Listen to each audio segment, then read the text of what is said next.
Hello everyone, कैसे हैं आप लोग। उम्मीद करता हूं कि आप लोग अच्छे होंगे, स्वस्थ होंगे और अपनी परीक्षा की तैयारी में मन से लगे होंगे। दोस्तों, हमने जो शुरू किया है डुसेंट का हिस्ट्री, उसमें हम अपने पहुंच चुके हैं लेक्चर नंबर 9 में। इससे पहले लेक्चर नंबर जो 8 आया था उसमें हमने बहुत ही डिटेल से देखा था मौर्य साम्राज्य के बारे में।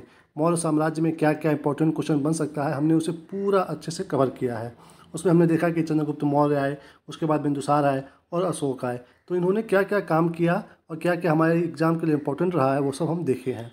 अब हम पहुंच चुके हैं लेक्चर नंबर 9 में। इसमें हम देखेंगे कि मौर्य साम्राज्य के पतन के बाद वहाँ पे कहाँ पे मगध पे किसका शासन होता है, ब्राह्मण साम्राज्य का। तो उसको हम डिटेल से इस वीडियो में कवर करेंगे। तो यहाँ पे वीडियो की शुरुआत करते हैं शुंग वंश से, यानी कि ब्राह्मण साम्राज्य का सबसे पहला वंश कौन सा है, शुंग वंश है। तो इसमें देखिए क्या इंपॉर्टेंट है हमारे एग्जाम के लिए। पुष्यमित्र शुंग, जिसने मगध पर शुंग वंश की नींव डाली, ब्राह्मण जाति का था। शुंग शासकों ने अपनी राजधानी विदिशा में स्थापित की। यानी कि जो पुष्यमित्र शुंग है ये क्या है, शुंग वंश के संस्थापक हैं। ये एग्जाम के लिए हमारा इंपॉर्टेंट हो गया पहला प्रश्न। और दूसरा, शुंग शासकों ने अपनी राजधानी विदिशा में स्थापित की। तो एग्जाम में अगर पूछ दे आपको कि शुंग वंश की राजधानी कहाँ पे थी, तो वो थी विदिशा में। यानी कि अभी तक जो है मगध का जो राजधानी था वो बिहार में था, बट अब चला गया है विदिशा में। विदिशा कहाँ पे था, ये था, ये मतलब प्रेजेंट टाइम में अभी भी है, वो है एमपी में, यानी कि मध्य प्रदेश में है विदिशा। तो एग्जाम में अगर पूछे आपसे कि शुंग वंश की राजधानी कहाँ पे थी, तो वो थी विदिशा में। और शुंग वंश के संस्थापक कौन थे, तो वो थे पुष्यमित्र शुंग। इंडो यूनानी शासक मिनांडर को पुष्यमित्र शुंग ने पराजित किया है। ये हमारे एग्जाम में बार बार आता है कि इंडो यूनानी शासक जिनका नाम था मिनांडर, इनको किसने पराजित किया या फिर किस शासक ने पराजित किया है। आपके ऑप्शन में दे देगा चंद्रगुप्त मौर्य, अशोक, पुष्यमित्र शुंग या फिर चंद्रगुप्त, या फिर कुछ भी दे देगा। तो ध्यान देना है, मिनांडर को किसने पराजित किया है, पुष्यमित्र शुंग ने। मोस्ट इंपॉर्टेंट प्रश्न आता है ये। आगे बढ़िए, आगे क्या लिखा है, पुष्यमित्र शुंग ने 2 बार अश्वमेध यज्ञ किया है। ये एग्जाम के लिए इंपॉर्टेंट नहीं है। आगे बढ़िए, इनके लिए पतंजलि ने अश्वमेध यज्ञ कराए हैं। तो यहाँ पे ये नाम इंपॉर्टेंट है, पतंजलि। ये वही पतंजलि हैं जिन्होंने योग दर्शन दिया है। कौन सा दर्शन, योग दर्शन। तो इम्पॉर्टेंट है आपके एग्जाम के लिए यहाँ से 2 प्रश्न। योग दर्शन के प्रवर्तक कौन है, तो वो हैं पतंजलि। ये तो आपको पता ही होगा। और दूसरा यहाँ से प्रश्न ऐसे बनेगा कि ये पतंजलि किसके दरबार में थे या फिर किसके वहाँ के ये दरबारी थे। तो ये थे कहाँ के, पुष्यमित्र शुंग के दरबारी। इम्पॉर्टेंट है, यानी कि ये इनके समकालीन है। इम्पॉर्टेंट है, पूछ देता है कभी कभी दरबारी का नाम दे करके कि ये किसके दरबार में थे या फिर किसके समकालीन थे। आगे बढ़ते हैं, अगला क्या है, भरहुत स्तूप। किसकी बात हो रही है, भरहुत स्तूप का निर्माण पुष्यमित्र शुंग ने करवाया है। यहाँ पे देखिए, ये जो भरहुत स्तूप है ये एग्जाम के लिए इंपॉर्टेंट है कि ये कहाँ पे है। बार बार एग्जाम में आता है ये कि भरहुत स्तूप कहाँ पे है। तो ये कहाँ पे है, ये है मध्य प्रदेश में, एमपी में, मध्य प्रदेश में है भरहुत स्तूप, जिसका निर्माण किसने कराया था, पुष्यमित्र शुंग ने। ये भी एग्जाम में पूछ देता है, तो ध्यान रखिएगा किसने बनवाया है। आगे देखिए, शुंग वंश का अंतिम शासक देवभूति था। किसका शासक अंतिम, शुंग वंश का। इंपॉर्टेंट है क्योंकि पहला शासक यानी कि संस्थापक और अंतिम शासक एग्जाम में हर वंश का पूछता रहता है। तो ये जो शुंग वंश है, ब्राह्मण वंश, ब्राह्मण साम्राज्य का पहला वंश, उसका अंतिम शासक कौन है, देवभूति है। इसकी हत्या 73 ईसा पूर्व में वासुदेव ने कर दी और मगध की गद्दी पर कण्व वंश की स्थापना की। इंपॉर्टेंट है, यानी कि अभी हमने यहाँ पे देखा है शुंग वंश। यहाँ पे देखिए शुंग वंश, तो शुंग वंश के बाद कौन सा वंश आ रहा है, कण्व वंश। इंपॉर्टेंट है, शुंग वंश के संस्थापक कौन है, तो ये हैं पुष्यमित्र शुंग। और कण्व वंश के कौन है, तो ये हैं वासुदेव। Most important. आगे देखिए, कब हुआ था ये, 73 ईसा पूर्व में। आगे बढ़िए, कण्व वंश का अंतिम राजा सुशर्मा हुआ। मोस्ट इंपॉर्टेंट, पहला और अंतिम। जैसे इसका अंतिम कौन रहा है, इसका अंतिम है देवभूति शुंग वंश का, वैसे ही कण्व वंश का अंतिम शासक सुशर्मा। इंपॉर्टेंट है। आगे बढ़ते हैं, आगे देखिए आगे क्या इंपॉर्टेंट है हमारे लिए। अब आता है अगला राजवंश, सातवाहन राजवंश। यानी कि जब मौर्य वंश का पतन हुआ कहाँ पे, मगध में, तो वहाँ पे ब्राह्मण साम्राज्य का उदय होता है। तो उसमें ब्राह्मण साम्राज्य में सबसे पहले आता है शुंग वंश, जिसके संस्थापक कौन है, पुष्यमित्र शुंग। और इस वंश के अंतिम शासक कौन है, तो वो है देवभूति। ये हमने देख लिया। उसके बाद हमने देखा अगला राजवंश जो था कण्व राजवंश, जिसकी स्थापना किसने की थी? वासुदेव ने। और कण्व वंश के अंतिम शासक कौन थे? सुशर्मा। तो ये हमने देख लिया। अब हम चलते हैं अगले राजवंश पे, सातवाहन राजवंश। मोस्ट इम्पॉर्टेंट राजवंश है, प्रश्न भर भर के एग्जाम में यहाँ से आते हैं। तो देखते हैं इसके बारे में क्या है इम्पोर्टेंट। देखिए, सबसे पहला, सिमुक ने 60 ईसा पूर्व में सुशासन की हत्या कर दी और सातवाहन वंश की स्थापना की।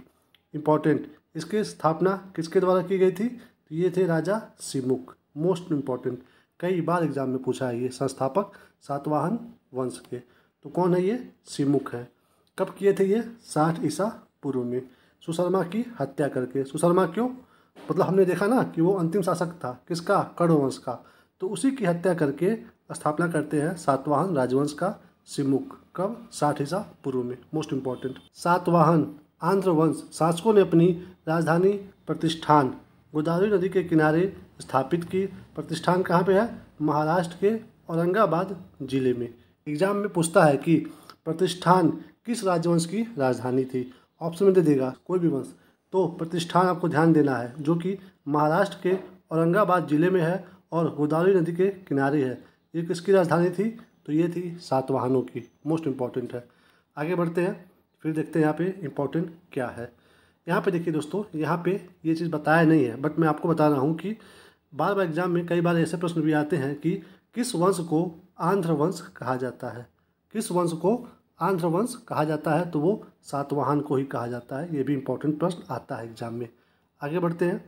आगे देखिए, सातवाहन वंश के प्रमुख शासक थे, यानी कि सातवाहन जो वंश था उसमें कौन कौन राजा थे देख लीजिए।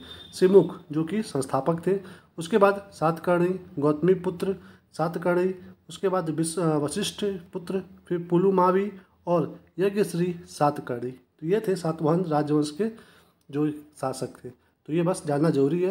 ये देखिए, सातकर्णी ने 2 अश्वमेघ तथा 1 राजसूय यज्ञ किया है।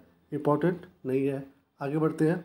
सातवाहन शासकों के समय में प्रसिद्ध साहित्यकार हाल एवं गुडाग थे। हाल ने गाथा सप्तशती तथा गुडाग ने बृहत कथा नामक पुस्तकों की रचना की। इम्पोर्टेंट है, यहाँ से डायरेक्ट ये पुस्तक का नाम दे देता है और पूछता है कि किसने रचना की है। कौन कौन सा? गाथा सप्तशती और बृहत कथा। तो इम्पोर्टेंट है, याद रखिएगा। हाल किसके मतलब कौन सी रचना की है? ये गाथा सप्तशती। मोस्ट इम्पॉर्टेंट, एग्जाम में पूछता है ये, गाथा सप्तशती। दूसरा क्या है? दूसरा है बृहत कथा। इसके कौन है? इसके रचनाकार हैं गुडाग। Most important. आगे बढ़ते हैं, दोनों नाम याद रखिएगा और उनके पुस्तक को भी याद रखिएगा। आगे बढ़ते हैं। सातवाहन ने चांदी, तांबे, सीसा सर्वाधिक, यानी कि इनके समय में सीसा का जो सिक्का होता था वो सर्वाधिक प्रचलन में था। उसके बाद प्रोटीन और कांसे की मुद्राओं का प्रचलन किया है। सातवाहन अपना सिक्का ढालने में जिस शीशे का इस्तेमाल करते थे उसे रोम से मंगाया जाता था। यहाँ से 2 प्रश्न बनता है हमारे एग्जाम में। क्या क्या बनता है कि सबसे पहले शीशे के सिक्के भारत में किसने जारी किए? तो किसने किए? सातवाहन ने। मोस्ट इम्पॉर्टेंट, कई बार एग्जाम में पूछा है ये। उसके बाद दूसरा एक प्रश्न आता है कि सातवाहन द्वारा शीशे के जो सिक्के ढाले जाते थे वो शीशे कहाँ से मंगवाते थे? आपको कोई भी फॉरेन नाम दे देगा, 4 दे देगा, यूनानी, रोम या फिर अरब दे देगा। तो ध्यान देना है, कहाँ से मंगाते थे? रोम से। वो शीशे जिससे वो बनाते थे क्या? शीशे के सिक्के। मोस्ट इम्पॉर्टेंट है। आगे बढ़िए। आगे क्या है? ब्राह्मणों को भूमि अनुदान देने की प्रथा या फिर आरंभ सातवाहन शासकों ने ही सर्वप्रथम किया था। यानी कि जो ब्राह्मण थे उनको जो भूमि दिया जाता था अनुदान के रूप में, वो प्रथा कब शुरू हुआ था? सातवाहन शासकों के समय में हुआ था सर्वप्रथम, सबसे पहले। एग्जाम में ये भी प्रश्न बार बार पूछता है कि ब्राह्मणों को भूमि अनुदान देने की प्रथा का शुरुआत किस वंश से हुआ है? तो वो हुआ है सातवाहन वंश से। मोस्ट इम्पॉर्टेंट है, बार बार एग्जाम में यहाँ से ये प्रश्न आता है। आगे देखिए, भूमिदान का सर्वप्राचीन पुरालेखी प्रमाण शताब्दी ईसा पूर्व के सातवाहनों के नानाघाट अभिलेख में मिलता है। यहाँ से भी इम्पोर्टेंट प्रश्न आता है कि नानाघाट अभिलेख किस राजवंश से या फिर किस वंश से संबंधित है? तो वो है सातवाहन से। Most important. एक और प्रश्न यहीं से बनता है कि भूमिदान का सबसे प्राचीन पुरालेख कौन सा अभिलेख है? तो वो है नानाघाट अभिलेख। 2 तरह से, एक तो ऐसे पूछ देगा भूमिदान का सबसे प्राचीन पुरालेख प्रमाण कौन सा है, तो वो है नानाघाट अभिलेख। और यदि ये पूछ दे कि नानाघाट अभिलेख किस राजवंश या फिर किस वंश से संबंधित है, तो वो है सातवाहन वंश से। मोस्ट इम्पॉर्टेंट 2 प्रश्न यहाँ से बनता है, जिसमें अश्वमेध यज्ञ में एक गांव देने का उल्लेख है। तो ठीक है, इसको छोड़िए, बट यहाँ से इस 2 प्रश्न के लिए आप तैयार रहिए। आगे बढ़ते हैं। अब आगे देखते हैं अगला क्या है। यहाँ पे सातवाहनों की राजकीय भाषा प्राकृति एवं लिपि ब्राह्मी थी। इम्पॉर्टेंट है यहाँ से, बट ये प्रश्न बहुत ही कम पूछता है, बहुत ही कम। तो आप इसको बस एक बार पढ़िए और छोड़ दीजिए। आगे बढ़िए। सातवाहनों में हमें मातृतंत्रात्मक ढांचे का आभास मिलता है। उनके राजाओं के नाम उनकी माताओं के नाम पर रखने की प्रथा थी, जैसे गौतमी पुत्र, वाशिष्ठी पुत्र आदि। लेकिन सातवाहन राजकुल पितृतंत्रात्मक था, क्योंकि राज सिंहासन का उत्तराधिकारी पुत्र ही होता था।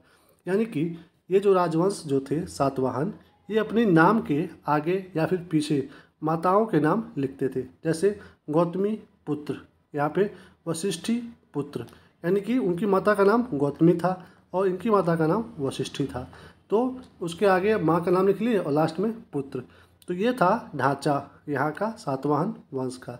लेकिन यहाँ का जो राजकुल था सातवाहन का, वो क्या करता था, ऐसा नहीं है कि मतलब किसी अगर उस राजवंश में लड़की है तो उसको राजा बना दिया जाए, नहीं। क्या था, बेटा ही बनेगा राजा।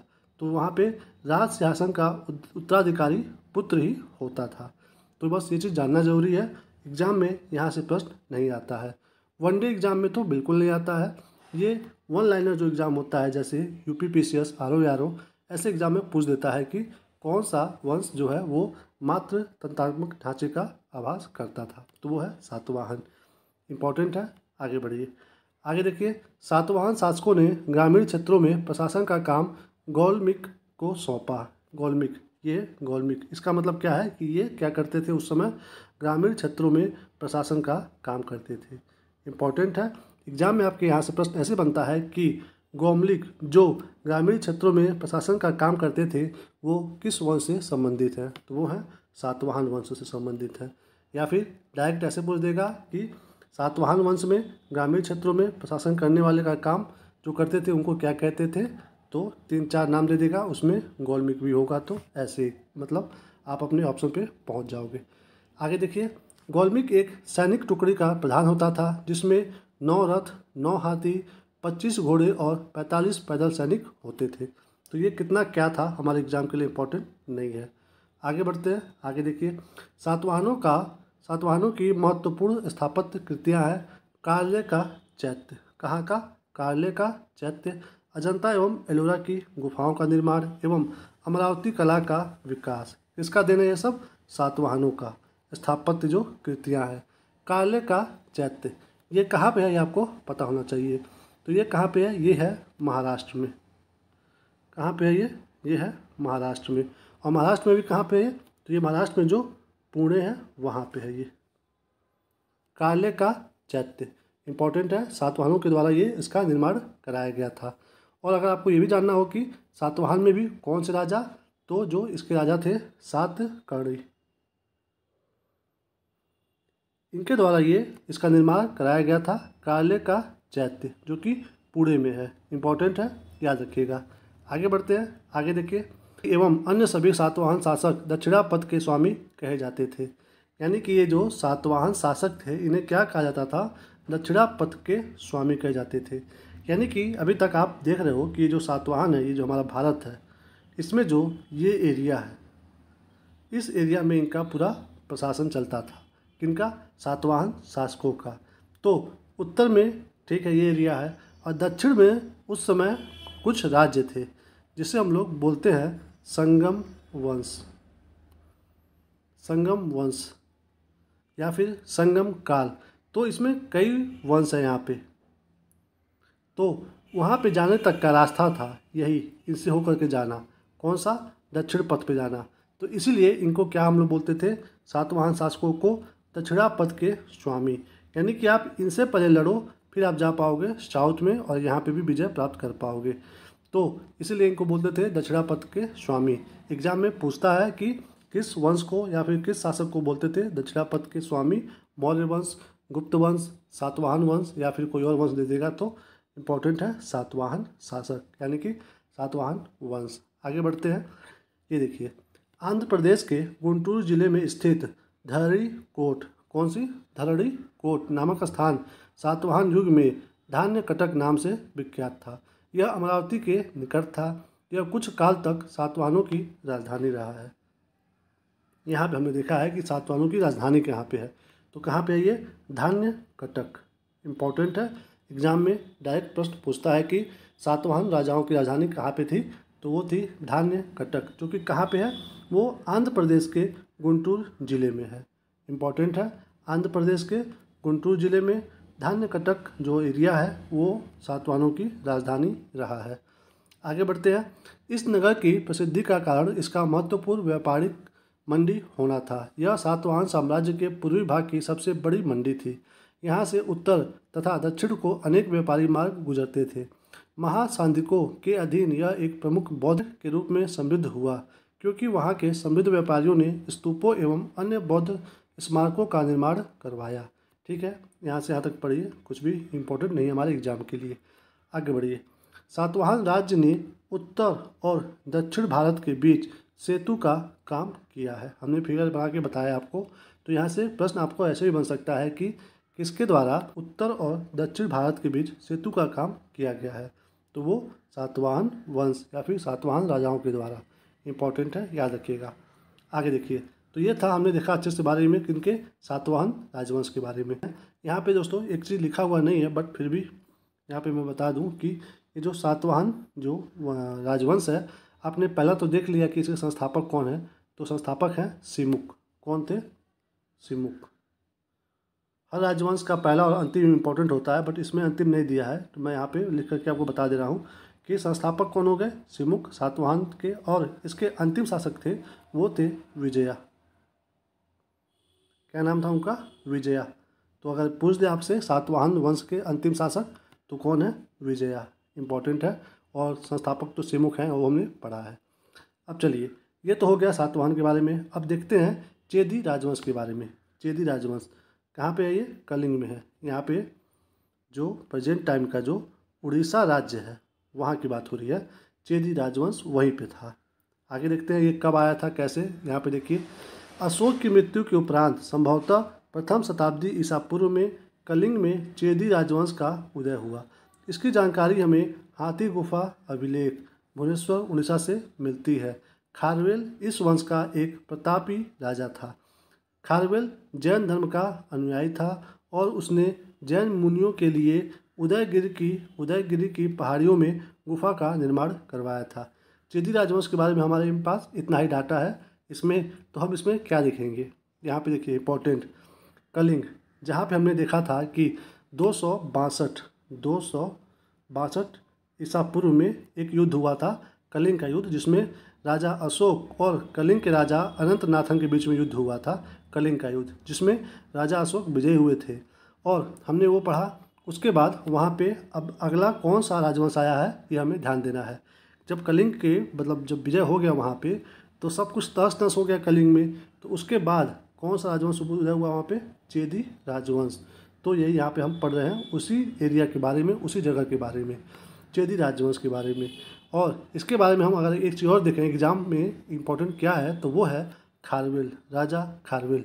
एग्जाम में पूछता है कि राजा खारवेल किस वंश से संबंधित है, तो वो है चेदी राजवंश से, मोस्ट इम्पॉर्टेंट। और एक और प्रश्न बनता है यहाँ से कि हाथी गुफा अभिलेख, मोस्ट इम्पॉर्टेंट, हाथी गुफा अभिलेख किस वंश से संबंधित है, तो ये है चेदी राजवंश से। इंपॉर्टेंट प्रश्न से बनता है। आगे बढ़ते हैं, अगला देखिए यहाँ पे क्या लिखा है, उदयगिरी की पहाड़ी किसने दिया, जैन मुनियों को, वो दिए हैं राजा खारवेल। तो ये भी प्रश्न बनता है कि उदयगिरी की पहाड़ी जैन मुनियों को किसने दिया था, तो वो दिए थे राजा खारवेल। मोस्ट इम्पॉर्टेंट, चेदी वंश के राजा खारवेल, मोस्ट इम्पॉर्टेंट। तो ये था चेदी राजवंश। अब हम चलते हैं भारत के यवन राज्य पे, यानी कि यहाँ पे हमने देखा अभी पहले मौर्य वंश के बारे में, फिर हमने पढ़ा ब्राह्मण साम्राज्य के बारे में, जो हल्का हल्का पहले इधर शिफ्ट हुए, फिर यहाँ से इस एरिया में आए, पूरा अपना राज्य किया यहाँ पे। जैसे कि हमने पढ़ा शुंग वंश, कण्व वंश और सातवाहन राजवंश। और उसी समय हमने यहाँ पे भी एक अच्छे से देख लिया, यहाँ पे एक और छोटा सा राजवंश था, चेदी राजवंश। तो यहाँ पे तो ये काम सब चल ही रहा था भारत में। तभी यहाँ से मध्य एशिया के साइड से आने शुरू हुए, फिर आप कह सकते हो कि आक्रमणकारी थे। तो वहाँ से शुरू हुआ हमारे देश में आक्रमण, मोस्ट इम्पॉर्टेंट है। तो हम यहाँ पे ये देखेंगे कि जो जो यहाँ से हमारे देश में आक्रमण करने आए हैं तो उन कौन कौन थे, उनके आने का क्रम क्या था, और उन्होंने यहाँ पे आकर के जो जो मेन चीज़ किया है जो हमारे एग्जाम के लिए इम्पोर्टेंट है, उसे हम यहाँ पे देख लेते हैं। तो यहाँ पे सबसे पहला चीज़ देखते हैं, भारत के यवन राज्य। यवन, यवन मतलब प्रेजेंट टाइम में आप क्या बोलोगे, यवन वही देश है। यहाँ पे देखिए, जब आप अपना मैप देखोगे भारत का, तो भारत का मैप देखोगे, यहाँ पे जम्मू कश्मीर है, यहाँ पे इस समय प्रेजेंट टाइम में पाकिस्तान है, यहाँ पे अफगानिस्तान है, और ये जो ऊपर का जो एरिया है, ऊपर का, यही पूरा एरिया है यवन। जहाँ पे आज के प्रेजेंट टाइम में यहाँ पे आप मान लो हल्का सा अफगानिस्तान भी है। उसके बाद वहाँ पे कौन कौन सा देश है, तजाकिस्तान है, उज्बेकिस्तान है, तुर्कमेनिस्तान है। तो ये जो एरिया है वहाँ से यवन भारत पर आक्रमण करने वाली विदेशी आक्रमणकारियों का क्रम है। सबसे पहले हिंदू यूनानी, फिर शक, फिर पहलव, फिर कुषाण है। ये डायरेक्ट क्रम हमारे एग्जाम में पूछता है, तो आपको बहुत ही अच्छे से पता होना चाहिए कि सबसे पहले हिंदू यूनानी आए, फिर शक आए, फिर पल्लव आए, फिर कुषाण आए। मोस्ट इम्पॉर्टेंट, यहाँ पे पल्लव की जगह आपको एग्जाम में दे सकता है पार्थियन, पार्थियन दे देगा, या फिर दे देगा पार्थियाई। बाकी सब सेम रहेगा, हिंदू यूनानी, शक, पल्लव, कुषाण। कुषाण अंतिम में, ये ध्यान दीजिएगा, और हिंदू यूनानी सबसे पहले हैं। बाकी आप बीच में ये शक और पल्लव याद रखिए। तो ये था पहला प्रश्न यहाँ से, भारत के यवन राज्य से। अब देखिए दूसरा प्रश्न क्या बनता है यहाँ से। सेल्यूकस के द्वारा स्थापित पश्चिमी तथा मध्य एशिया के विशाल साम्राज्य को इसके उत्तराधिकारी एंटियोकस प्रथम ने अक्षुण्ण बनाए रखा। एंटियोकस सेकंड के शासनकाल में विद्रोह के फलस्वरूप उसके अनेक प्रांत स्वतंत्र हो गए। देखिए, हमने पढ़ा है सेल्यूकस के बारे में पिछले चैप्टर में बहुत ही डिटेल से। अगर आपने नहीं देखा है तो आप जा कर के देखिए। वहाँ पे हमने देखा था कि सेल्यूकस जो है से भारत का, तो यहाँ पे जो सिंध प्रांत है, यहाँ पे सेल्यूकस ने अपना साम्राज्य बसाया था। तो वहीं की बात हो रही है कि यहाँ की जो उसका उत्तराधिकारी था एंटियोकस प्रथम था, इसके अक्षुण्ण बनाए रखा जिन्होंने। उसके बाद एंटियोकस सेकंड के शासनकाल में विद्रोह के फलस्वरूप उसके अनेक प्रांत स्वतंत्र हो गए। फिर हम क्या पढ़ रहे हैं यहाँ पे, हिंदू यूनानी, हिंदू यूनानी पढ़ रहे हैं ना हम लोग, यानी कि जो भारत के जस्ट सटे ही जो यहाँ पे थे, सबसे पहले यहीं से ये लोग आक्रमण किए भारत में, तो इसलिए इनको बोल रहे हैं हम लोग हिंदू यूनानी, जो यहाँ पे बसे हुए थे सिंध प्रांत में।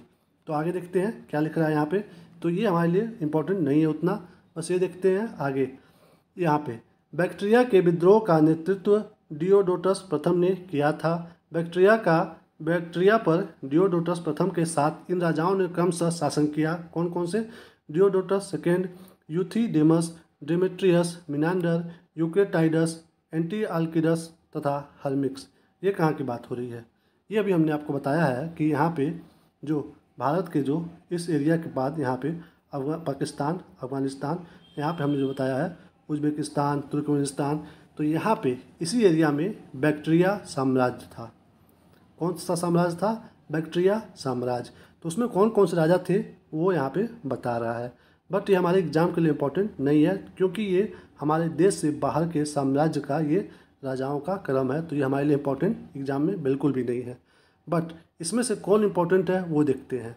देखिए, भारत पर सबसे पहले आक्रमण बैक्ट्रिया के शासक किसने किया था, डेमेट्रियस ने। यहाँ पे जो नाम है ये देखिए, इसने सबसे पहले आक्रमण भारत पे, जो कि बैक्ट्रिया का शासक था।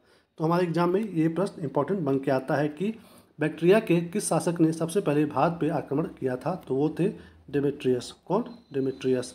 किस सन में किया था, 1990 ईसा पूर्व में भारत पर आक्रमण कर अफगानिस्तान, पंजाब एवं सिंध के बहुत बड़े भाग पर अधिकार कर लिया। किसने, डेमेट्रियस ने, जो कि बैक्ट्रिया का शासक था। यहाँ पे हमला किया अफगानिस्तान पे, पंजाब पे, सिंध के बहुत बड़े भाग पे। इसने साकल को अपनी राजधानी बनाई। किसने, डेमेट्रियस ने साकल को। साकल कौन सा एरिया है, प्रेजेंट टाइम का आप देखोगे पाकिस्तान में सियालकोट। कौन सा, सियालकोट, जो कि प्रेजेंट टाइम में पाक में है, पाकिस्तान में। तो इसको अपनी राजधानी बनाता है कौन? डेमेट्रियस। इंपॉर्टेंट है, एग्जाम में अगर पूछ दे कि बैक्ट्रिया के शासक डेमेट्रियस ने भारत में आक्रमण करके अपनी राजधानी कहाँ बसाई, तो वो साकल या फिर सियालकोट। ये प्रश्न इंपॉर्टेंट नहीं है उतना, बट आपको तैयार होना चाहिए ऐसे भी प्रश्नों के लिए। आगे देखते हैं, इसे ही हिंदू यूनानी या बैक्ट्रियाई यूनानी कहा गया है। देखिए हमने बताया ना कि ये जब यहाँ पे आकर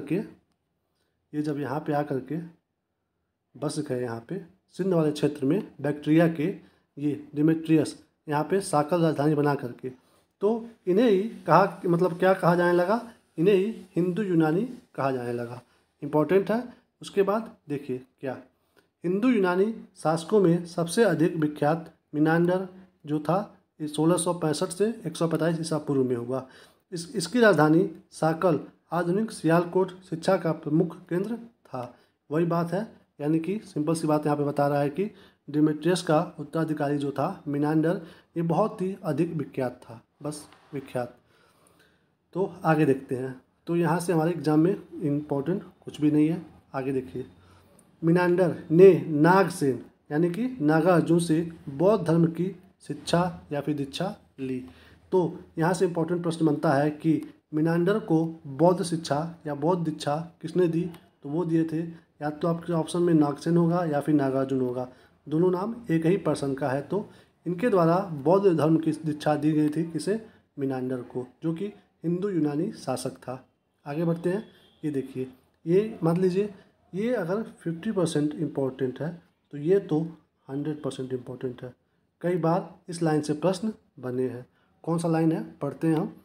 मिनांडर के प्रश्न एवं नागसेन द्वारा दिए गए उत्तर, यानी कि मिनांडर प्रश्न करता था और जो नागसेन थे ये उसका उत्तर देते थे, उसे एक पुस्तक के रूप में संग्रहित किया गया है। यानी कि इन दोनों लोगों के बातचीत में जो मिनांडर प्रश्न करते थे और नागसेन उत्तर देते थे, इसे एक बुक के रूप में लिखा गया है, जिसका नाम क्या है? मिलिंद पन्हो, अर्थात मिलिंद के प्रश्न या मिलिंद प्रश्न है। इम्पोर्टेंट है, बार बार एग्जाम में पूछता कैसे है, वो ऐसे पूछता है कि ये मिलिंद पन्हो में मिनांडर और किसके बीच में वार्ता है या फिर बातचीत है, तो इम्पोर्टेंट है नागसेन। ऑप्शन में 4 नाम दिया होगा आपको, नागसेन या फिर नागार्जुन, कुछ भी दे सकता है इसमें से, तो बस इसी में फोकस करना है। आगे बढ़ते हैं, आगे देखते हैं क्या है। हिंदू यूनानी भारत के पहले शासक हुए जिनके जारी किए सिक्कों के बारे में निश्चित रूप में कहा जा सकता है कि सिक्के किन किन राजाओं के हैं। तो ये बस पढ़ना है और ऐसे ही छोड़ देना है, आगे बढ़ना है। भारत में सबसे पहले हिंद यूनानियों ने ही सोने के सिक्के जारी किए हैं। Most important. अभी क्यों बता रहा हूँ, क्योंकि अभी आगे हम पढ़ेंगे तो इसमें और उसमें बहुत लोग कंफ्यूज हो जाते हैं। तो यहाँ पे ध्यान देना है कि सबसे पहले भारत में सबसे पहले सोने के सिक्के जारी करने वाले कौन है? हिंदू यूनानी है। Most important. आगे बढ़ते हैं, आप इसको कई स्टार लगा सकते हो, बार बार एग्जाम में आता है कि सोने के सिक्के जारी करने वाले भारत में सबसे पहले कौन है, तो वो है हिंदू यूनानी, जो कि बैक्ट्रिया से आए थे। तो आपको बैक्ट्रिया नहीं, बस हिंदू यूनानी इम्पोर्टेंट है, याद रखना है। आगे बढ़ते हैं, हिंदू यूनानी शासकों ने भारत के पश्चिमोत्तर सीमांत प्रांत में यूनान की प्राचीन कला चलाई, जिसे हेलेनिस्टिक आर्ट कहते हैं। भारत में गंधार कला इसका उत्तम उदाहरण है।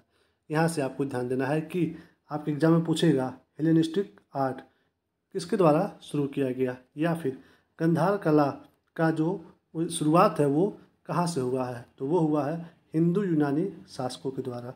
इन दोनों का इम्पोर्टेंट है, याद रखिएगा। Most important. आप इसको मुश्किल से 50% दे सकते हो, इससे ऊपर आप नहीं दोगे, लेकिन इससे कम भी नहीं दोगे इसको इम्पोर्टेंस।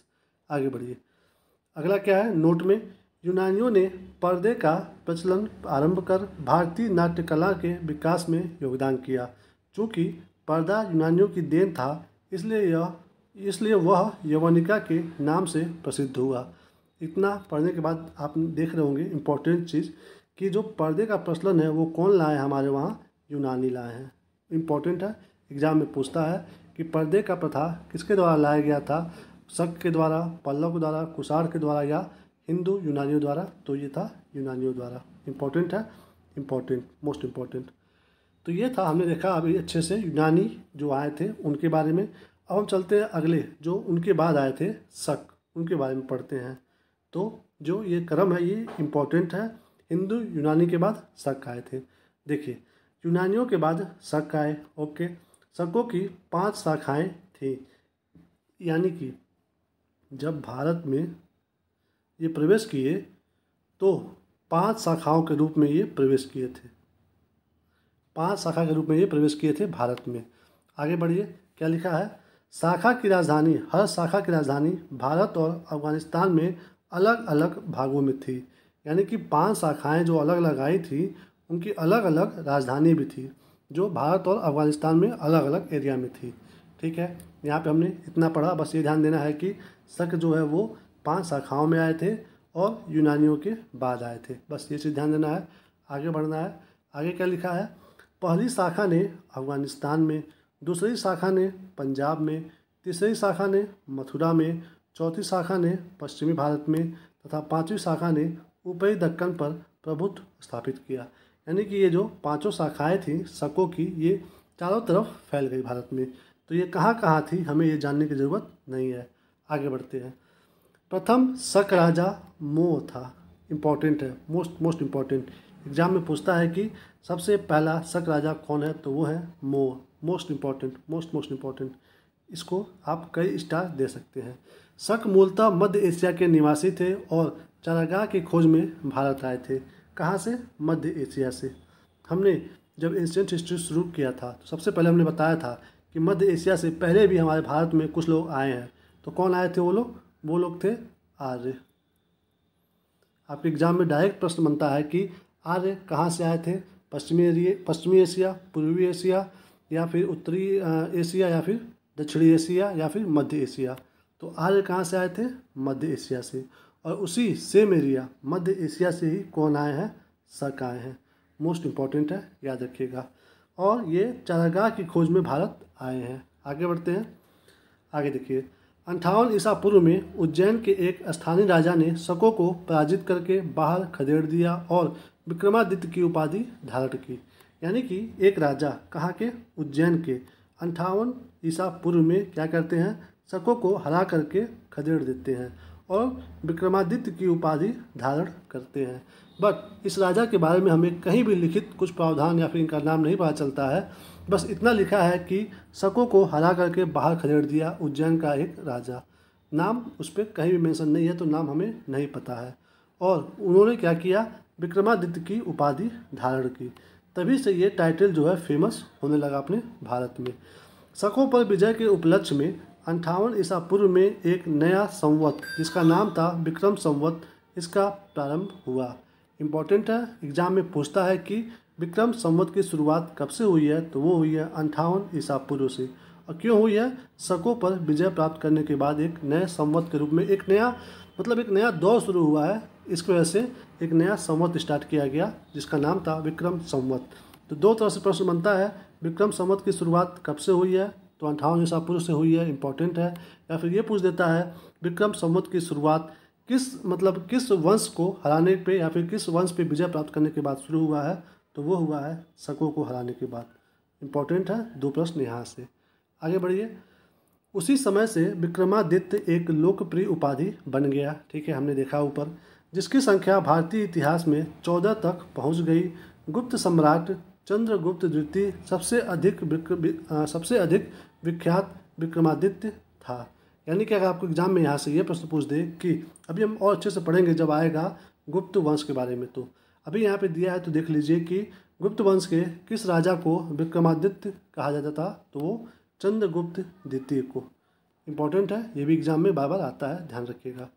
चलते हैं आगे। अगला लाइन क्या है? शकों की अन्य शाखाओं की तुलना में पश्चिम भारत में प्रभुत्व स्थापित करने वाली शाखा ने सबसे लंबे अरसे तक शासन किया। यानी कि जो 5 शाखाएं भारत में आई थी शकों की, उसमें से जो पश्चिम भारत में था वही लंबे टाइम तक शासन किया भारत में।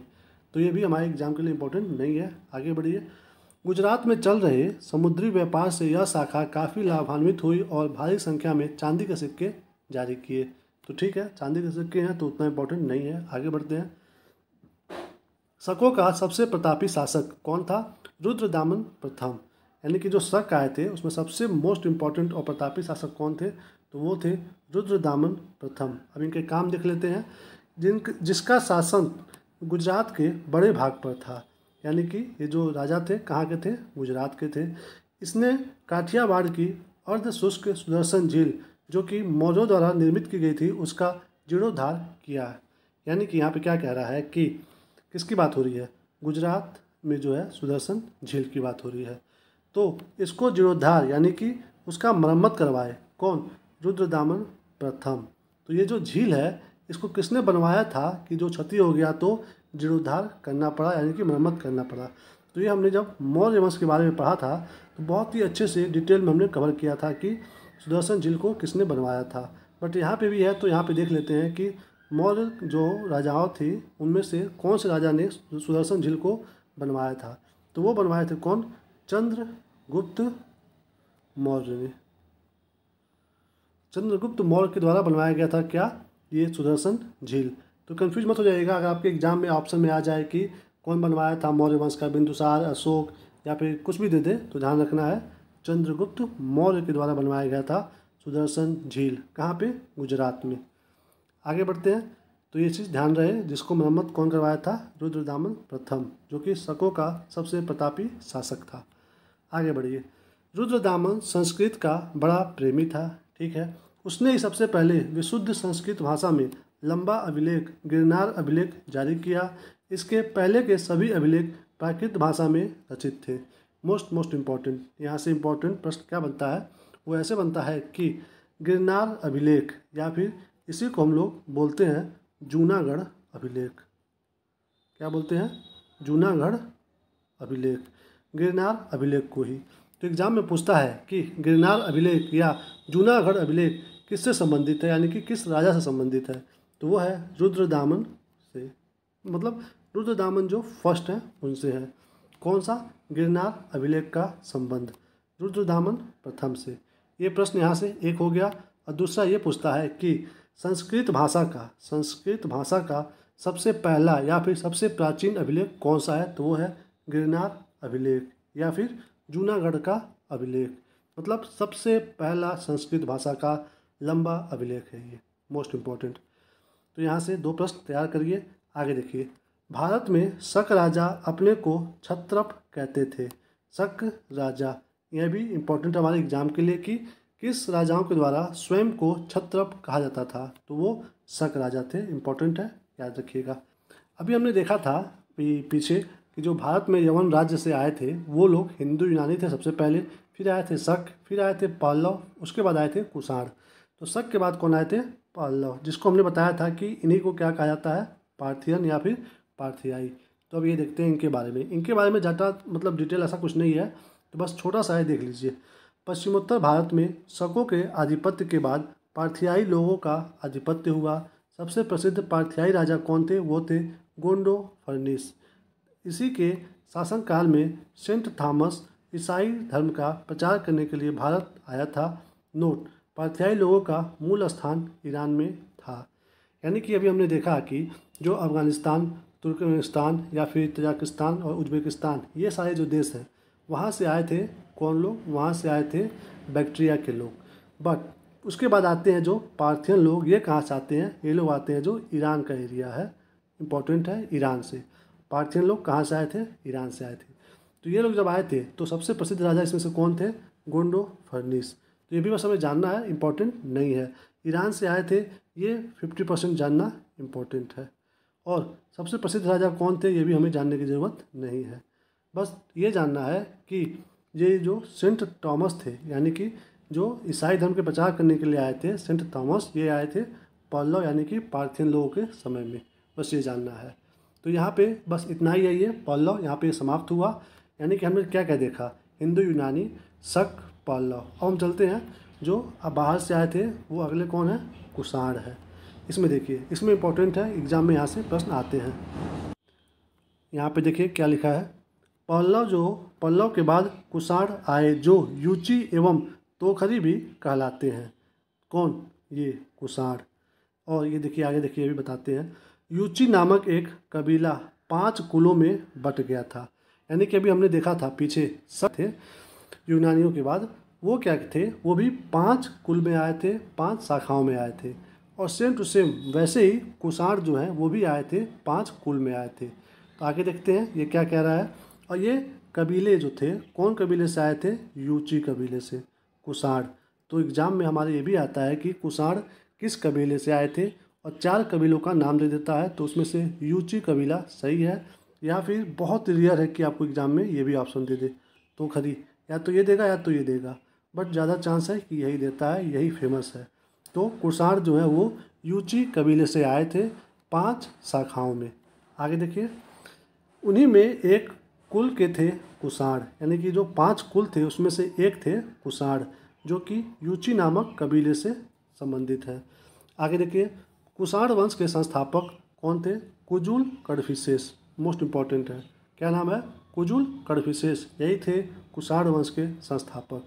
सोचिए कितना टफ नाम है, तो इसलिए हमारे एग्जाम के लिए थोड़ा सा इम्पोर्टेंट हो जाता है। कितना परसेंट, 50% इम्पोर्टेंट है। कुषाण वंश के संस्थापक कौन है, कुजुल कडफिसेस। इसी वंश से संबंधित हैं कनिष्क। तो आप ध्यान दीजिएगा, अगर आपको दिमाग में कनिष्क अगर बार बार आ रहा होगा तो ध्यान रखिए, संस्थापक कनिष्क नहीं है, कौन है, कुजुल कडफिसेस है। आपको अगर याद रखना हो तो या तो सिर्फ कुजुल याद रख लीजिए या फिर कडफिसेस याद रख लीजिए, आपका काम बन जाएगा। तो कुषाण वंश के संस्थापक कौन है, कुजुल कडफिसेस। इस वंश का सबसे प्रतापी राजा कौन था, तो कनिष्क, सबसे मोस्ट इम्पॉर्टेंट राजा जो हमारे इतिहास के लिए इम्पोर्टेंट है, राजा कनिष्क। इनकी राजधानी पुरुषपुर या पेशावर थी, यानी कि इनकी राजधानी कहाँ पे थी, प्रेजेंट टाइम में जो पाकिस्तान में जो पेशावर है उसे हम लोग उसमें क्या बोलते थे, पुरुषपुर। वही थी राजधानी किसकी, राजा कनिष्क की। आगे देखिए, कुषाणों की द्वितीय राजधानी मथुरा थी, यानी कि जो कुषाण थे इनकी 2 राजधानी थी। एक तो थी कहाँ पे, पुरुषपुर में, और दूसरी थी मथुरा में। इम्पॉर्टेंट है, एग्जाम में कई बार पहली राजधानी न पूछ करके दूसरी राजधानी पूछ देता है कि कुषाणों की दूसरी राजधानी कहाँ पे थी। उसमें दे देगा आपको 3-4 जगह, मथुरा ध्यान नहीं रहेगा तो आप गलत कर सकते हो। तो पहला था पुरुषपुर, दूसरा था मथुरा, किसका, कुषाणों का। आगे बढ़िए, कनिष्क ने 78 ईस्वी पे गद्दी पर बैठने के समय में एक संवत चलाया, यानी कि जैसे अभी आपने पीछे देखा था कि जो विक्रम संवत की शुरुआत हुई थी, कब हुई थी, 58 ईस्वी में, 58 ईसा पूर्व में, 58 ईसा पूर्व में शुरू हुआ था विक्रम संवत की। तो हमने वो देखा। उसके बाद 78 ईस्वी में जब कनिष्क अपनी गद्दी पर बैठा तो इसने ये चीज़ ऐलान किया कि एक नया दौर आ गया है, जिसको हम लोग बोलेंगे कौन सा, शक संवत, जिसकी शुरुआत कब होती है, 78 ईस्वी से। तो ये बेसिक सा अंतर है कि ये जो विक्रम है ये क्या है, ईसा पूर्व में है 58, और ये जो शक संवत है ये 78 ईस्वी में है। इम्पोर्टेंट है। आगे बढ़िए, ये देखिए, जिसे भारत सरकार द्वारा प्रयोग में लाया जाता है, यानी कि ये जो दोनों संवत है इसमें से कौन सा संवत भारत सरकार के द्वारा एक्सेप्ट किया गया है, तो वो है शक संवत। इसी वजह से हमारे एग्जाम के लिए कनिष्क इम्पोर्टेंट हो जाते हैं, और कनिष्क से संबंधित प्रश्न हमारे एग्जाम में बार बार आते रहते हैं। तो ये कब बैठे थे, 78 ईस्वी पे, और उसी समय से शुरू हुआ है शक संवत। तो बेसिक सा ही आपको प्रश्न आपको एग्जाम में दे करके कंफ्यूज कर सकता है कि शक संवत का शुरुआत कब से हुआ था, तो वो हुआ था 78 ईस्वी से, और विक्रम संवत का शुरुआत हुआ था 58 ईसा पूर्व से। आगे बढ़िए, आगे देखते हैं यहाँ पे क्या है, ये देखिए, बौद्ध धर्म की चौथी बौद्ध संगीति कनिष्क के शासनकाल में कुल्डन वन कश्मीर में प्रसिद्ध बौद्ध विद्वान वसुमित्र की अध्यक्षता में हुई। कनिष्क बौद्ध धर्म के महायान संप्रदाय का अनुयायी था। मोस्ट इम्पॉर्टेंट, यहाँ से कई प्रश्न बनते हैं एग्जाम में। पहला प्रश्न क्या बनेगा, पहला बनता है कि बौद्ध धर्म की चौथी जो बौद्ध संगति है वो कहाँ पे हुई थी, तो ये हुई थी कश्मीर में हुई थी, पहला प्रश्न। दूसरा प्रश्न, चौथी जो बौद्ध संगति है उस समय वहाँ के राजा कौन थे, तो वो थे कनिष्क, दूसरा प्रश्न। तीसरा प्रश्न क्या बनता है कि चौथी बौद्ध संगति के जो अध्यक्ष थे वो कौन थे, तो वो थे वसुमित्र, तीसरा प्रश्न ये बनता है। और यहाँ पे आपको एक चीज़ और दे सकता है कि मतलब 3 तो प्रश्न बनेंगे ही। चौथा प्रश्न यहाँ से शायद बना दे कि कनिष्क बौद्ध धर्म के किस संप्रदाय का अनुयायी था, तो हीनयान, महायान, या फिर 2 नाम और दे दे कुछ, तो ध्यान रखना है महायान संप्रदाय का। हमने जब ये हीनयान और महायान के बारे में पढ़ा था तो बहुत ही डिटेल से हमने इन दोनों के अंतर बताए थे कि हीनयान में क्या है और महायान में क्या है, उनकी सोच क्या है, उनके कुछ काम करने के तरीके क्या हैं, हमने बहुत अच्छे से पढ़ा है जब हमने इस टॉपिक को कवर किया है पिछले वीडियो में। तो ये यहाँ से 3 प्रश्न आप तैयार रखिएगा। कहाँ पे हुआ था? कश्मीर में। कौन थे राजा? कनिष्क। और कौन थे अध्यक्ष? वसुमित्र। आगे बढ़िए। नोट में क्या लिखा है? चीनी जनरल पेन चौवा ने कनिष्क को हराया था। ठीक है, ये जानना जरूरी है हमारे लिए एग्जाम के लिए 50%, क्योंकि पूछ सकता है कि किसके द्वारा कनिष्क को हराया गया था, तो वो है पेन चौवा। आगे बढ़िए। आरंभिक कुषाण शासकों ने भारी संख्या में स्वर्ण मुद्राएं जारी की जिनकी शुद्धता गुप्त काल की स्वर्ण मुद्राओं से उत्कृष्ट है। हमने अभी पीछे पढ़ा था, हमने बताया था आपको कि जो हिंदू यूनानी थे, हिंदू यूनानी, इनका इतिहास में क्या नाम दर्ज है कि भारत में सबसे पहले सिक्के जारी किए थे सोने के, सबसे पहले हिंदू यूनानी। उसके बाद दूसरा प्रश्न यहाँ पे देखिए क्या इंपॉर्टेंट बन जाएगा कि सबसे शुद्ध, मोस्ट इम्पॉर्टेंट, सबसे शुद्ध जो है वो स्वर्ण मुद्राएं किसने जारी किया है, तो वहाँ पे आ जाएगा किसका नाम? वहाँ पे नाम आ जाएगा कुषाण वंश का। मोस्ट इम्पॉर्टेंट, यानी कि सिर्फ सोने का सिक्का सबसे पहले कौन जारी किया? हिंदू यूनानी शासक। और वहीं अगर पूछ दे आपको, बहुत बेसिक सा अंतर है, ध्यान दीजिएगा जब प्रश्न आए तो वहाँ पे पूछ दे शुद्ध सोने का, यानी कि जो एक एक सिक्का होता था उसमें गोल्ड की मात्रा एकदम प्योर किसके समय में थी, तो वो थी कुषाण वंश के। तो ये बेसिक सा अंतर है, पता होना चाहिए। और इन्होंने भी उसको अच्छे से पब्लिश किया था, यानी कि वो मुद्रा चलाए थे। आगे बढ़ते हैं। आगे देखिए यहाँ पे क्या लिखा है। यहाँ पे एक चीज़ और ध्यान दीजिए कि गुप्त काल की स्वर्ण मुद्राओं से उत्कृष्ट थे, यानी कि यहाँ पे आपने देखा हिंदू यूनानी चलाए सोने के सिक्के, फिर आपने यहाँ पे पढ़ा कि कुषाणों ने भी चलाए, और आगे आप देखोगे कि गुप्त काल में भी स्वर्ण मुद्राएं जारी की गई थी। लेकिन सबसे पहले आपको ध्यान देना है कि सबसे पहले हिंदू यूनानी, सबसे शुद्ध कुषाण वंश, और स्वर्ण मुद्राएं इसके साथ और कौन वंश में है, तो गुप्त वंश में भी है। ठीक है, आप इसको अगर अभी प्रेजेंट टाइम में भूल जाओ तो ठीक है, बट ये जो दो हमने बताया है ऊपर वो बिल्कुल नहीं भूलना है। सबसे पहले हिंदू यूनानी और सबसे शुद्ध वो लाए हैं कौन? कुषाण। आगे बढ़िए। आगे क्या लिखा है? कुषाणों ने उत्तरी तथा उत्तरी पश्चिमी भारत में सर्वाधिक संख्या में तांबे के सिक्के को जारी किया था। ये मतलब तांबा का है तो इतना इम्पोर्टेंट नहीं है। आगे बढ़िए। कनिष्क का राजवैद्य चरक आयुर्वेद का विख्यात विद्वान था जिसने संस्कृत में चरक संहिता की रचना की, जिसमें 8 भाग एवं 120 अध्याय है। यह भारतीय चिकित्सा शास्त्र का विश्वकोश कहलाता है। इम्पोर्टेंट है, यहाँ से देखिए क्या क्या प्रश्न बनता है। पहला तो ये बनता है कि राजवैद्य चरक किसके दरबार में था, तो वो था दरबार में किसके? कनिष्क। इम्पोर्टेंट है, पहला प्रश्न बार बार ये एग्जाम में पूछता है कि राजवैद्य चरक किसके राजवैद्य थे, तो वो थे कनिष्क के। पहला हो गया। और दूसरा ये पूछता है कि चरक संहिता के मतलब रचनाकार कौन है, तो ये तो नाम मतलब सेम सेम है, तो आप आराम से ऑप्शन पे पहुंच जाओगे। तो दूसरा प्रश्न यहाँ से बनता भी है। और तीसरा प्रश्न क्या बनता है कि भारतीय चिकित्सा शास्त्र का विश्वकोश किसके द्वारा दिया गया है, तो वो दिया गया है चरक के द्वारा। इम्पोर्टेंट है, ये एग्जाम में पूछता है। आगे बढ़िए। अगला क्या है? महाविभास सूत्र के रचनाकार वसुमित्र हैं। इम्पोर्टेंट है, महाविभास सूत्र के रचनाकार कौन है? वसुमित्र हैं। इम्पोर्टेंट है, ये वही वसुमित्र हैं जो कहाँ पे हमने देखा था अभी, कश्मीर में जो बौद्ध संगीति हुई थी 4th नंबर की, उसके अध्यक्ष थे कौन? वसुमित्र जी। तो इन्होंने ये रचना किया है किसका? महाविभास सूत्र का। इम्पोर्टेंट है, ध्यान रखिएगा।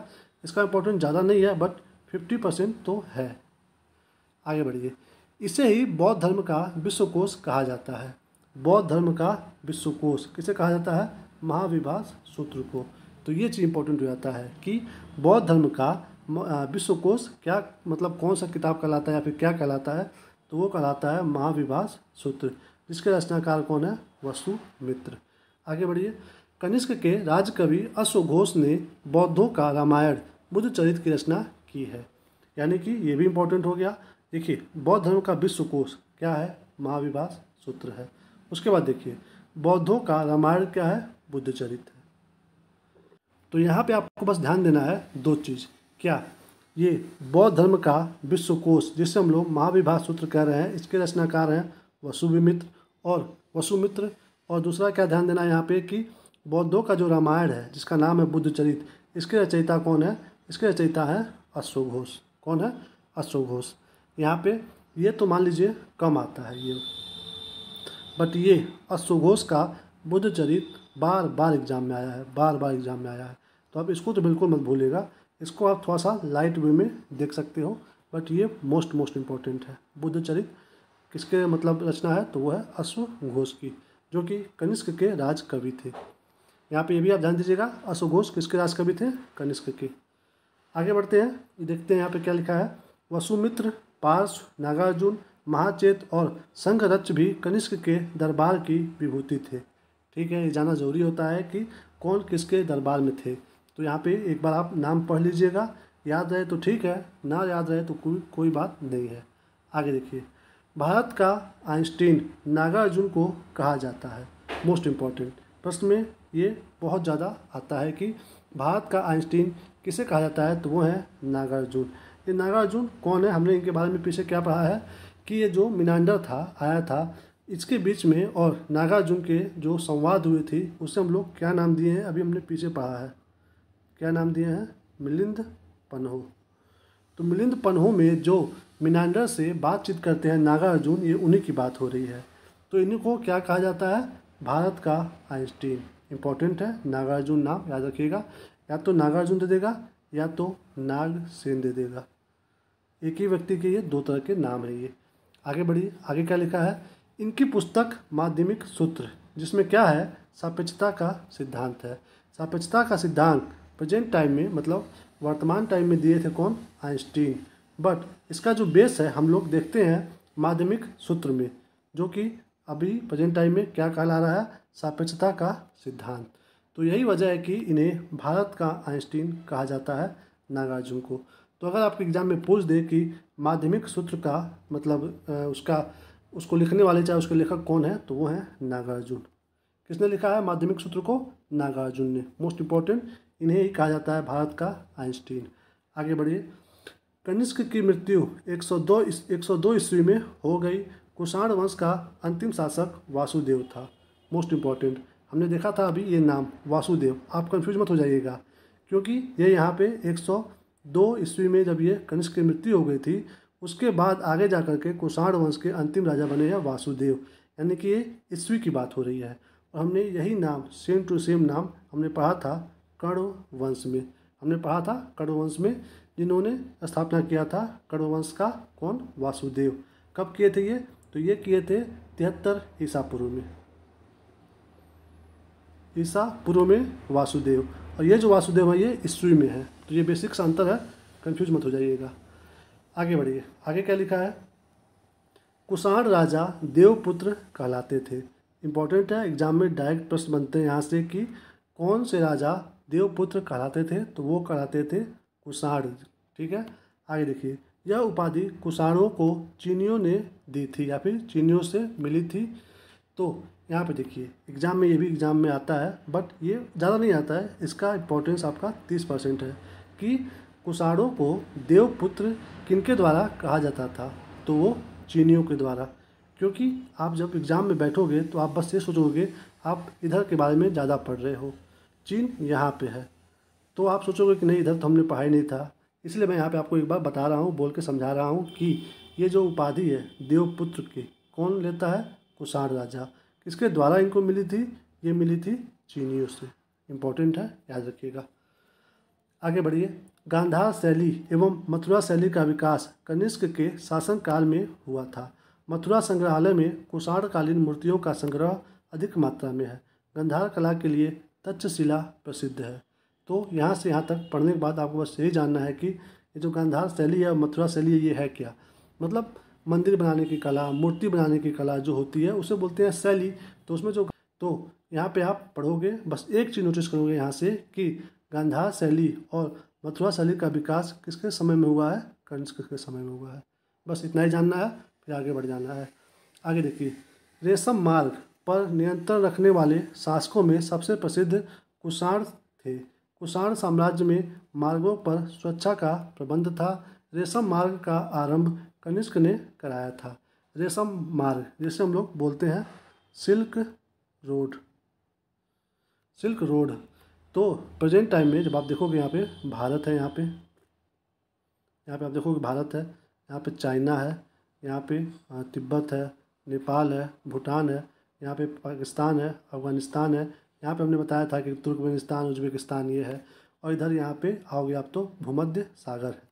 तो यहाँ से शुरू होता था रेशम मार्ग, यहाँ पे जो लिखा है ना रेशम मार्ग, इसकी शुरुआत यहाँ से होता था और ये होते होते पूरा इस एरिया को कवर करते हुए भूमध्य सागर तक जाता था, और इधर ये आगे भी जाता था, और ये यहाँ से शुरू भी हुआ था। एक और कहाँ से, पश्चिम बंगाल में यहाँ से शुरू हुआ था, भारत में होते हुए ये जाकर के मिला था। तो ये जो रास्ता था उस समय का, वो वहाँ पे हम लोग देखते थे कि रेशम का वहाँ से व्यापार होता था, तो इसीलिए उस नाम दे दिए गए उस रोड का रेशम मार्ग, यानी कि सिल्क रोड।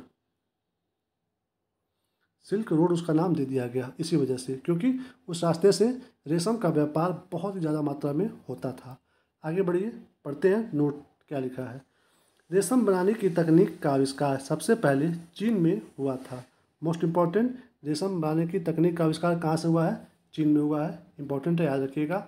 आगे देखिए, मथुरा साटक नामक विशेष प्रकार के वस्त्र का निर्माण केंद्र था।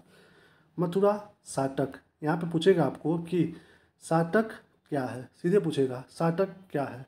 एक औजार है, कोई वस्त्र है, या फिर कोई जगह है, या फिर कोई एक मुद्रा है। तो साटक क्या है, ये एक वस्त्र है, इंपॉर्टेंट है, ध्यान रखिएगा, ऐसे प्रश्न बनते हैं।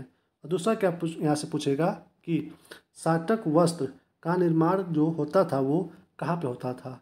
आप 3-4 जगह का नाम दे देगा, तो उसमें से ध्यान देना है मथुरा में होता था। तो यहाँ से 2 तरह का प्रश्न और यहाँ से 1 तरह का प्रश्न बनता है एग्जाम में। आगे देखिए, कुषाण काल में सबसे अधिक विकास वास्तुकला के क्षेत्र में हुआ। इसी काल में बुद्ध की खड़ी प्रतिमा का निर्माण हुआ है। यानी कि आप यहाँ पे पढ़ करके क्या देख रहे हो कि जो बुद्ध की प्रतिमा है, जो यहाँ पे वो बिल्कुल स्टैंड सीधे खड़े हैं, इसकी शुरुआत कब होती है, कुषाण काल से। तो ये प्रश्न आता है एग्जाम में कि बुद्ध की खड़ी प्रतिमा का निर्माण कब से शुरू हुआ है, किस वंश से शुरू हुआ है, तो वो हुआ है कुषाण वंश से, इम्पॉर्टेंट है यहाँ पे। और यहाँ पे देखिए, बुद्ध की खड़ी प्रतिमा, हमने जब पढ़ा था एंशिएंट हिस्ट्री, तो हमने उसमें देखा था कि सबसे पहली पूजी जाने वाली मूर्ति किसकी है, तो वो है बुद्ध जी की। सबसे पहली पूजी जाने वाली मूर्ति हमने डिटेल से देखा था एंशिएंट हिस्ट्री में।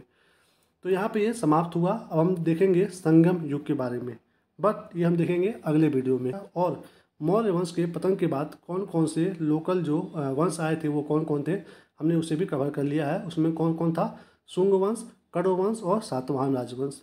उसके बाद हमने देखा था कि साइड में एक चेदी राजवंश था कलिंग में, जहाँ पे कलिंग का जो युद्ध हुआ था 262 ईसा पूर्व में, उसके पतन के बाद से वहाँ पे एक राजवंश का उदय हुआ जो था चेदी राजवंश, जिसके सबसे प्रतापी राजा कौन थे, खारवेल। उसके बाद हमने देखा था कौन सा, यवन राज्य में कौन कौन से वहाँ से शासक आए थे। हमने सबसे पहले देखा हिंदू यूनानी आए, फिर शक आए, फिर पल्लव आए, फिर कुषाण आए। तो हमने ये चीज़ अच्छे से कवर कर लिया है। अब हम चलेंगे अगले वीडियो में, हम पढ़ेंगे संगम युग के बारे में। तो इस वीडियो को हम यहीं पे समाप्त कर देते हैं। अगर ये वीडियो आपको थोड़ा सा भी पसंद आया हो तो प्लीज़ वीडियो को लाइक करिए और दोस्तों में शेयर करिए, और जैसा भी आपको लगा हो, फील हुआ हो, वो आप कमेंट करिए, हम देखेंगे, पढ़ेंगे। या तो आप इससे संबंधित या फिर आपके पढ़ाई से संबंधित जो भी आपके माइंड में डाउट है, कोई प्रश्न है, तो आप हमारे कमेंट सेक्शन में लिखिए, हम बहुत ही अच्छे से डिटेल में वो रिप्लाई देते हैं। ओके, इस वीडियो को समाप्त करते हैं, मिलेंगे आपको अगले वीडियो में। तब तक के लिए अपना ख्याल रखिए। जय हिंद, जय भारत, जय माता जी।